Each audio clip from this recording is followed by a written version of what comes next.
Allow me to address the issues para hindi po tayo malito. Especially po na napaka-importanting araw ang bukas sapagkat maririnig na natin ang katotohanan sa Blue Ribbon Committee. So let's start with a biblical principle. Kung anong itatanim natin, yan ang ating aanihin. Mula sa ating pagka-musmos, di ba? Elementary pa lang, tinuturo sa atin yan. Kung anong ating itatanim, yan ating aanihin. Alala ko pa yung commercial nung 70s. Yung basurang tinapon mo, babalik din sa'yo. So yung commercial na yun, may nagtatapon ng basura, bumaha. Pumasok ulit sa bahay nila yung basura kasama yung baha. So ang flood control scam ay hindi nangyari by its own, by itself. No? Hindi ito nangyari na aksidente lang. No? It was a combination of greed, opportunity, minds who put their minds together and said, kayang gawin to.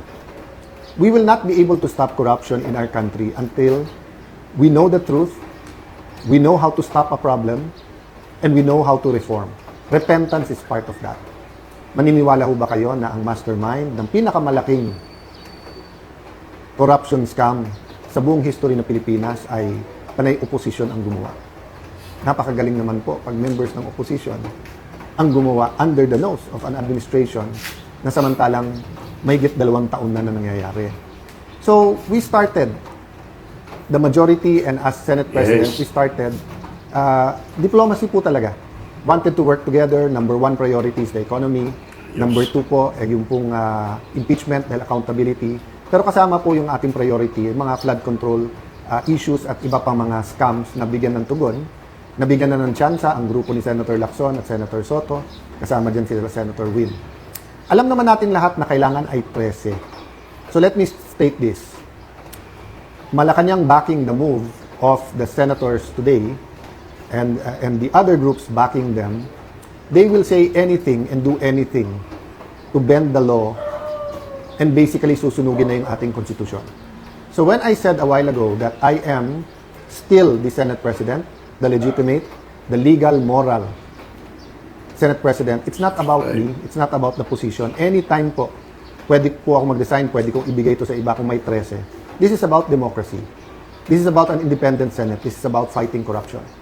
You cannot say you love democracy, but walang checks and balance. Hindi pwedeng sabihin you love democracy, pero pag mali yung numero, invento na lang po tayo. I don't know how much time I have. There's so much I want to tell the Filipino people. Some of it you might think is very productive. Some of it you will think my thoughts. But let me tell you this from the bottom of my heart. God loves the Philippines. Ulitin ko po God loves the Philippines. So we have to take a step of faith. Sabi sa book of James, faith without action is dead. Patay ho ba ang ating paniniwala at pananampalataya? Kung mahal natin ang Pilipinas, we have to do something about it. Why do I say this? Well, first the Senate. 12, may quorum, samantalang malinaw sa Constitution, 13. Yung case na sinasabi nila, iba, continuing po yun. Nag-umpisa silang may quorum, umalis yung iba. Ito po, kahit saan nyo pong tignan, sa Constitution, mali. Sa rules po ng Senate, kailangan yung presiding officer, yung Senate President, kung hindi, yung Senate President Pro Tem, kung hindi, yung Majority Leader, or yung Assistant Majority Leader. Wala po doon na nagsasabi kahit win ang pangalan mo, hindi po win yon. Wala po sa rules yon. Wala po yung 12. Alam po nung lahat yon. Pero ipalagay na po natin, yan ang theory nila at pagpipilitan nila. Siguro po kung Senado lang ang problema, then tuloy ang buhay natin. You know, life is so complicated. Existence in the Philippines is so hard that etong politika para sa politiko lang. But what happens to the impeachment? So sa impeachment ho ba ngayon, mag-aaresto ng 2, 4 pa? Para pag sinabi nilang 22, pwede ng 12. So pag 20 na lang o 18, pag 18 na tira, 12 na lang pwede mag-convict. At pagkatapos, paano pagka constitutional change na ang gagawin? At ayaw rin pumayag ng ibang senador. Ikukulong na rin po ba? Malinaw na malinaw po ang konstitusyon at rules po ng Senado. You cannot declare all positions vacant with a number of 12. You cannot even hold the session because walang quorum.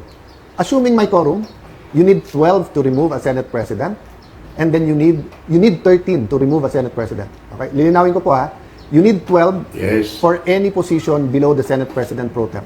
So, kahit anong chairmanship, majority actually pwede na. Kaya kahit 11 all, Pag nawala yung isa, 10, 11, masusunod na yung 11. But for Senate President, for quorum, and for Senate President Pro Temp, you need 13. No? So, ilalaban po natin to, hindi dahil nilalaban nyo ang Senate Presidency ni Alan Cayetano, hindi. Kundi dahil po, mahalaga sa atin ang 1987 Constitution. Dahil po, hindi ito isang pirasong papel lang.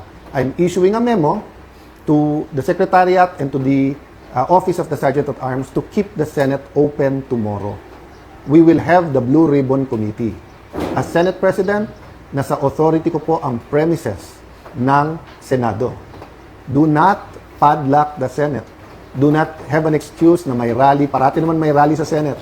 Do not tempt the Filipino people to come out in thousands, hundred thousands, and millions. We are not provoking a political crisis here. You are provoking a crisis. Sabi nila, trabaho yung issue. Oh, pinalitan lang nila yung mga chairman, tapos in-adjourn din. Hindi rin naman pinatawag yung CA para sa mga general. Hindi rin naman tinuloy yung bill sa sabi ng ospital at saka yung sa mga estudyante, hindi ba? So, kitang-kita po kung ano ang kanilang intensyon. Sabi po nila, I'll address myself to, pasensya na po kayo, the Pink and Dilaw group. No? Di ba sabi nyo, paano naman yan, si Senator Marcoleta at si Senator Jinggoy? Bakit sila ang mga vice chairman? Lahat ng issue nandun sa nilagay nyo yung chairman ngayon, di ba? Issue sa campaign donations, nandun po yung issue ng malay-maleta, nandun yung issue sa flood control. And then, ipopostpone yung hearing bukas. Even when chairmans were changed before, you don't need to postpone the hearings. So, ako lalong na-intriga, ano bang pwedeng sabihin ng mga Marines? Ano bang pwedeng sabihin ng Ombudsman, DOJ at saka DPWH na pati konstitusyon natin ibabasura para lang dito? So yes, I'm appealing for calm. I'm appealing for prayers. But I'm also appealing that we put action to our faith. I will do what I can.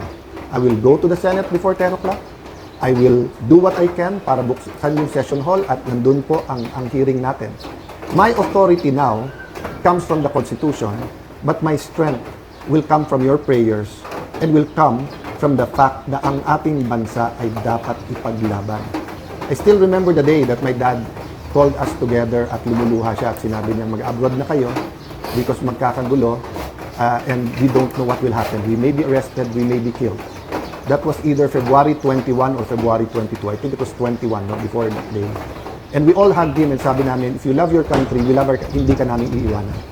So, malayo tayo sa crisis, mga kababayan. Malacanang, malayo tayo sa crisis. Why are we bringing it to a point of a political crisis na mahirap i-atras?